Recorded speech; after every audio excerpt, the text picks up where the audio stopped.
తెలంగాణ వాదంతో ఒక పార్టీ రావాలి. అందులో ఆ రోజు కేసీఆర్ గారు పార్టీ పెట్టినప్పుడు ఇక్కడ సమాజంలో ఉన్న పరిస్థితి మొత్తం గ్లోబలైజేషన్ అయిపోతున్నది, ప్రపంచమే ఒక కుగ్రామంగా మారిపోతున్నది. ఇట్లాంటప్పుడు ఈ కొత్త భౌగోళిక సరిహద్దులేంది అని మాట్లాడే వాళ్ళు ఒకవైపు, అసలు యువత ఇప్పుడు ఈ టెక్నాలజీలో కొట్టుకొని పోతా ఉంది, ఈ టైంలో ఈ కొత్త కొత్త ఇవేంటి ప్రాంతీయ తత్వాలు ఏంటి అని మాట్లాడే వాళ్ళు ఇంకొక వైపు. దానికి మించి సమాజంలో ఒక అపనమ్మకం. తెలంగాణ అనే నినాదం ప్రతిసారి రాజకీయ నాయకులు ఎత్తుకుంటారు, వాళ్ళకేదో పదవి రాకపోతేనో ఇంకోటి రాకపోతేనో ఎత్తుకుంటారు, వాళ్ళకు పదవి చేయగానే సప్పుడే కూకుంటారు, మళ్ళీ పక్కన పాడేస్తారు, జెండాను పక్కన పాడేసి వెళ్ళిపోతారు అనే ఒక అపనమ్మకం.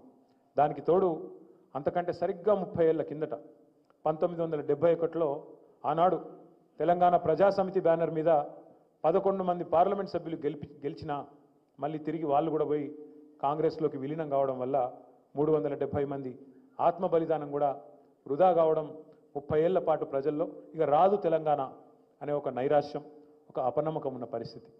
మరి ఆ రోజు ఒక పార్టీ పెట్టాలంటే కేసీఆర్ గారేమి సినిమా యాక్టర్ కాదు, ఆయనేమి ఎన్టీ రామారావు గారు లాగా, ఎంజి రామచంద్రన్ లాగా ఒక సినిమా స్టార్ కాదు, సూపర్ స్టార్ కాదు. చంద్రశేఖరరావుగా ఆనాడు మంత్రిగా మెదక్ జిల్లాకి రాష్ట్రంలో రాజకీయ వర్గాల్లో సుపరిచితుడైన నాయకుడు కేసీఆర్ గారు. పోనీ ఆయనకి ఏమన్నా కులబలం ఉందా, కులం అనే పునాది ఉందా అంటే అది కూడా లేదు. పోనీ మీడియా అంతా మనకు అండగా ఉందా అంటే మీడియా పవర్ లేదు. పోనీ మజిల్ పవర్ ఉందా, ఏమైనా బాగా దార్కారులు పైల్వాన్లు ఎవరు ఉన్నారా అంటే వాళ్ళు కూడా లేరు. ఇప్పుడంటే కొంతమంది జమైంది కానీ అప్పుడు లేరు. అట్లా మనీ పవర్ లేదు, మజిల్ పవర్ లేదు, మీడియా పవర్ లేదు, కులబలం లేదు. అసలు ఈ సమాజంలోనే ఒక అపనమ్మకం. తెలంగాణ వస్తుందంటే నమ్మేటోడు లేడు, అసలు అవసరమైనటోళ్ళు ఎక్కువ తప్ప తెలంగాణ రావాలని బలంగా కోరిక ఉన్నా ఇప్పుడు అవుతుందా అనే ఒక అపనమ్మకం. అట్లాంటి పరిస్థితి మొత్తం సమాజంలో. అసలు రాజకీయ వ్యవస్థ అంటేనే, రాజకీయ నాయకులు అంటేనే వీళ్ళంతా కూడా కేవలం మనల్ని వాడుకుంటారు, పక్కన పెడతారు అనే ఒక పరిస్థితి. మరి అట్లాంటి పరిస్థితుల్లో కాంగ్రెస్ను, టీడీపీని, బీజేపీని తట్టుకొని ఒక పార్టీ పుట్టాలి అంటే, మరి ఆ పార్టీ మళ్ళీ తిరిగి అనుకున్న లక్ష్యాన్ని సాధించాలి అంటే ఎంత కష్టమో, ఎంత మరి గమ్యం తెలియని ప్రయాణమో ఒక్కసారి మీరు దయచేసి ఊహించుకోవాల్సిందిగా నేను కోరుతా ఉన్నాను. చిన్న మాట కాదు. సరిగ్గా 47 ఏళ్ల వయసు కేసీఆర్ గారు పార్టీ పెట్టినప్పుడు వారికి 45వ ఏట స్టార్ట్ అయింది చర్చలు, 47వ ఏట పార్టీ పుట్టింది. 47 ఏళ్ళు అంటే రాజకీయ నాయకుడికి అప్పుడప్పుడే టేక్ ఆఫ్ టైం, అప్పుడప్పుడు ఎమ్మెల్యే అయ్యి స్థిరపడి మంత్రి అయ్యి ఇక భవిష్యత్తులో సుకూన్గా బతికే టైము 47 నుంచి 60 ఏళ్ళు. కానీ ఆ టైంలో ఒక కొత్త ప్రయోగం చేయాలి, ప్రజల కోసం నడుం బిగించాలి, నేను ఎట్లన్నా చేసి ముందడబడాలి, ఒక లక్ష్యం పెట్టుకోవాలి జీవితానికంటే అది మామూలు సాహసం కాదు. ఒక యోధుడు, ఒక దృఢమైన సంకల్పం కలిగిన వాడు, దైవబలం కలిగిన వాడు, అట్లాంటి నాయకుడికి మాత్రమే ఇది సాధ్యమవుతుంది తప్ప సామాన్యులతో మాత్రం కాదు అనే మాట కూడా నేను గుర్తు చేస్తా ఉన్నాను. ఒక కవి చెప్పిండు, ఒక కవి గారు అన్నారు నాతో, శూన్యం నుంచి సునామీ సృష్టించిన నాయకుడు కేసీఆర్ గారు అనే మాట మాట్లాడినారు. వాస్తవం, ఏమీ లేని శూన్యం నుంచి తెలంగాణ ఉద్యమం అనే ఒక సునామీని మళ్ళీ తిరిగి ప్రతిష్ఠించి తెలంగాణ ప్రజల మనోభావాలు భారత పార్లమెంటుకు చేరే విధంగా ఉద్యమ నిర్మాణం చేయడం అంటే ఆషామాషి విషయం కాదు. ఇంకో కవి గారు చాలా కవితాత్మకంగా చెప్పినారు. ఇక్కడ తెలంగాణ తల్లి బొమ్మ ఉన్నది. ఈ తెలంగాణ తల్లిని ప్రతిష్ఠించిన రోజు, తెలంగాణ సాధించిన రోజు కేసీఆర్ గారి గురించి మాట్లాడుతూ గోరేటెంకన్న గారే అనుకుంటా బహుశా, వారు అన్న మాట ఏంటంటే తల్లికి జన్మనిచ్చిన తనయుడితడు అన్నాడు.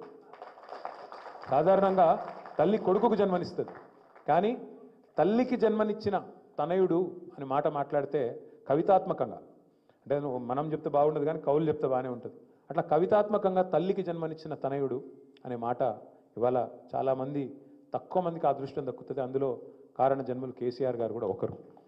వాస్తవం ఏంటి అంటే 2001 నుంచి 2014 వరకు కేసీఆర్ గారు పడ్డ కష్టంలో ఇలా మనం ఎదుర్కొంటున్న కష్టం అనువంత కూడా కాదు. 2001 నుంచి 2014 వరకు ఆయన చేసిన కష్టంలో ఇలా మనోళ్ళు వచ్చి చెప్తుంటారు అప్పుడప్పుడు నాకు, అన్న కేసులు అవుతున్నాయి, అన్న వీడు బెదిరిస్తుండే, అన్న వాడు బెదిరిస్తుండే. మరి ఈ ఊకదంపుడు, ఈ చిన్న చిన్న ఉడత ఊపులకే మరి కేసీఆర్ లాంటి నాయకుడు కూడా అన్నాడు భయపడి ఉంటే ఈరోజు తెలంగాణ ఉంటుండేనా, తెలంగాణలో మనం స్వేచ్ఛా వాయువులు పీల్చుకునే అవకాశం ఉంటుండేనా ఆలోచించమని చెప్పి కోరుతా ఉన్నాం. ఏమీ లేని నాడు, ఎంతోమంది ప్రతికూల శక్తులు మనకు అడ్డంగా ఉన్న నాడు, ఎంతో దుర్మార్గమైన రాజకీయ వ్యవస్థ ఆనాడు చిదిమి వేసే ప్రయత్నం చేస్తున్న నాడు, అవహేళనలు చేస్తున్న నాడు, మీకు నాయకత్వం ఉందా మీ తెలంగాణకు, మీకు సత్తా ఉందా, సాధించుకుంటే తెలంగాణ నడిపే సమర్థత మీకుందా, అసలు మీకు లీడర్షిప్ ఉందా, మీకు దమ్మున నాయకులు ఉన్నారా అని ఆనాడు మనని సవాల్ చేస్తున్న రోజులు, అవహేళన చేస్తున్న రోజులు. మన భాష, మన యాస సినిమాల్లో, బయట మార్కెట్లో ఒక జోకర్లకు, విలన్లకు మాత్రమే వాడిన రోజులు ఆనాటి రోజులు. ఆ రోజుల్లో నేను తెలంగాణ వాడిని అని రొమ్ము విరుచుకొని తెలంగాణ కోసం కొట్లాడాలి అంటే దానికి తెగింపు కావాలి. మరి ఈ కథకు ముగింపు రావాలంటే కూడా దానికి ఒక కథానాయకుడు కావాలి. అట్లా కలిసొచ్చే కాలానికి నడిసొచ్చిన కొడుకు ప్రజాయోధుడు కేసీఆర్ గారు. ఒకటి రెండు కాదు, ఎన్ని పరీక్షల మధ్యలో వచ్చినా కొన్నిసార్లు గెలుపు దక్కింది, కొన్నిసార్లు ఎదురు దెబ్బలు తగిలినాయి 14 ఏళ్లలో.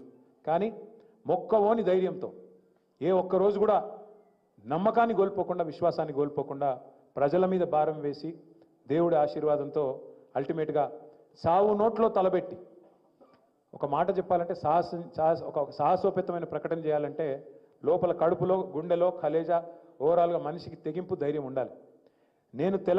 నేను ఆంధ్రప్రదేశ్ నుంచి పోతున్నా, తిరిగి తెలంగాణ గడ్డ మీదనే కాలు పెడతా అని చెప్పాలంటే దానికి చాలా గుండె ధైర్యం కావాలి. ఆ ప్రకటన చేయాలంటే ఆంధ్రప్రదేశ్లోకి వెళ్ళి పోతున్నా, తిరిగి తెలంగాణ గడ్డ మీదనే నేను కాలు పెడతా అని చెప్పాలంటే చాలా ధైర్యం కావాలి. అట్లాగే 2013లో కాదు, 2001లోనే కేసీఆర్ గారు కరీంనగర్ సింహగర్జనలో ఇంకొక మాట చెప్పిండ్రు.